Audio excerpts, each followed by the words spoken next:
Boli raz jeden starček a starenka a tí mali malého chlapčeka, ktorý sa volal Budulínek. Raz sa starček so starenkou vybrali do mesta na nákup a než odišli, hovorí starenka Budulínkovi. Budulínek, do rúry som ti pripravila hrášok. A keď budeš hladný, tak sa pekne najedz. A pekne sa tu hraj. A nikomu neotváraj, ani keby klopal na dvere a prosil neviem ako srdce rvúco. Povedal mu zase starček. Budulínek slúbil, že nebude hnevať a keď starček so starenkou odišli, hral sa s gaštanmi a čas mu rýchlo utekal. Na obed zjedol hrášok, ktorý mu starenka pripravila do rúry a zase sa pekne hral. Keď tu naraz počuje za dverami príjemný hlások, ktorý ho prosí. Budulínek, daj mi hrášok, povozím ťa na chvostíku. Bola to líška. Budulínek si spomenul, ako mu starček so starenkou prikazovali, aby nikomu neotváral. Starček so starenkou mi zakázali otvoriť a preto neotvorím.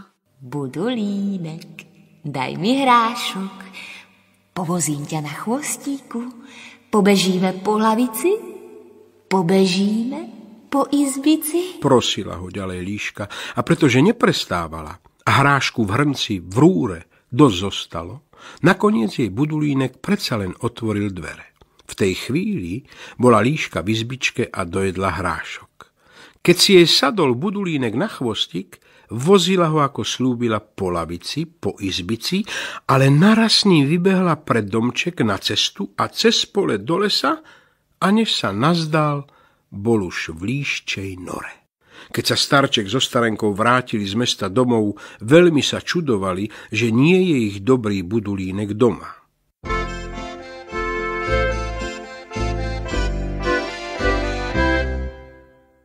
Dvere sú otvorené. Určite Budulínek pustil do izbičky prefíkanú líšku a tá ho odniesla do svojej diery. Tu máš, starenka, bubienok. Ja si zoberiem husličky a pôjdeme do lesa hľadať Budulínka. Šli a šli, až prišli k líščej diere. A keď sa započúvali, počuli, ako vo vnútri nešťastný Budulínek plače a narieka. Čo ja si tu nešťastný len počnem? Starček so starenkou ma tu nikdy nenájdu. A ja sa budem musieť stále len hrať s malými líštičkami. Vonku zatiaľ starček naladil husle, starenka si pripravila bubienok a začali hrať a spievať pesničku.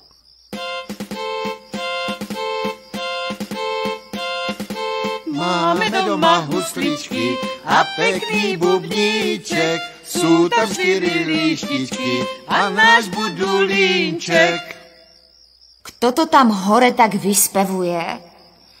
Vylez von a povedz im, nech nehrajú a nespievajú, že ma bolí hlava. Povedala stará líška malej líštičke. Tá vyliezla von, ale nestačila povedať, s čím ju jej mama posiela. Starček ju chytil a strčil do pripraveného vreca. A spolu so starenkou zase začali hrať a spievať.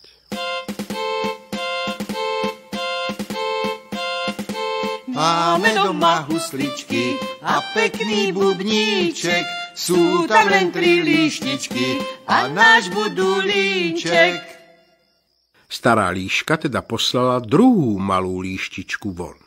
Povedz im, nech okamžite prestanú s tým hraním a spievaním. Bolí ma z toho hlava. Sotva však druhá líštička vystrčila hlavu, starček ju chňapol a šup, už bola vo vreci. Po chvíľke zase začali hrať a spievať.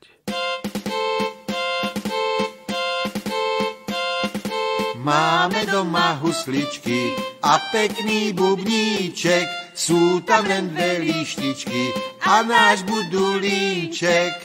Nahnevaná líška poslala hore 3. líštičku s odkazom. Choď a povedz im, nech okamžite prestanú hrať, pretože ma bolí hlava. Líštička vyliezla z diery a nestačila povedať mamin odkaz, múdry starček ju chytil a už bola vo vreci medzi ostatnými. Len čo vrece zaviazal, aby mu líštičky neutiekli, zase začali hrať a spievať.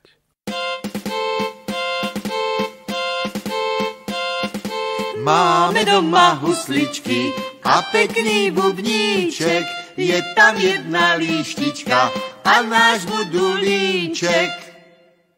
To sa už stará líška začala čudovať, kde sú jej neposlušné deti a hnevala sa na ne, že jej odkaz neodovzdali. Kde len sú moje neposlušné líštičky? Pôjdem za nimi a poriadne ich vytrestám, aby si zapamätali, že majú mamu poslúchať. To už ale starček čakal s vrecom pri diere na starú líšku a len čo vystrčila hlavu, chytil ju a strčil do vreca. Tak, ešte vrece poriadne zaviazať, aby si mi neutiekla. Mrmlal si popod fúzy, ale to už starenka volala Budulínka. Budulínek, podaj mi ručičku, nech ťa môžeme vytiahnuť von.